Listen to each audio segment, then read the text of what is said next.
Neyanza nnyo Mr. Jacob, neyanzege kaakati ekibuuzo kyange kyakumpa bulamu buwabuzi.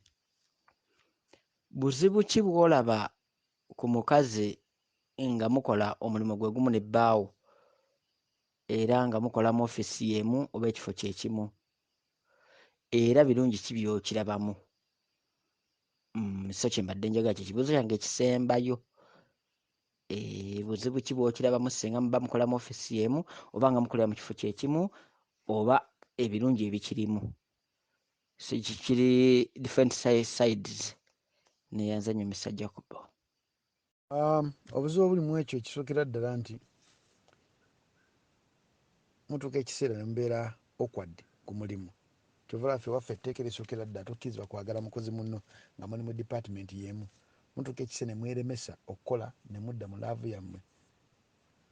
Ate n'ekibi ekiro ekirimu nti mutuuka ekiseera ne mwerengejja okwerengeza.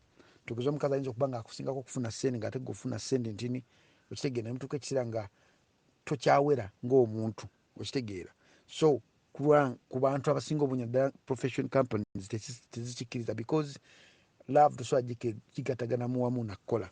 Okujja ng'omuntu ali mu department ndala, tugeze ffe waffe tulina abamawulire, tulina n'abakola ku radio n'abakola mu kusaka amawulire. Gwakola ku radio osobola okwagala akola mu marketing. Tebalina ttabu, notosobola kwagala mukozi munno because kireeta omulimu obutatambula bulungi. N'ate erudda ate kirungi kubanga mwena muba mutegedde enfuna ya bundi omu, muba musookera ku ky'okwepulaningira, naye kisinziira mwetegeera mutya era mwekwasaganya mutya ebintu byammwe oba mukwano gwammwe gutuuse ku tuluba ki. Kuba mulimu ebiseera ebisinga obungi nga mukwano gwammwe gwakatandika.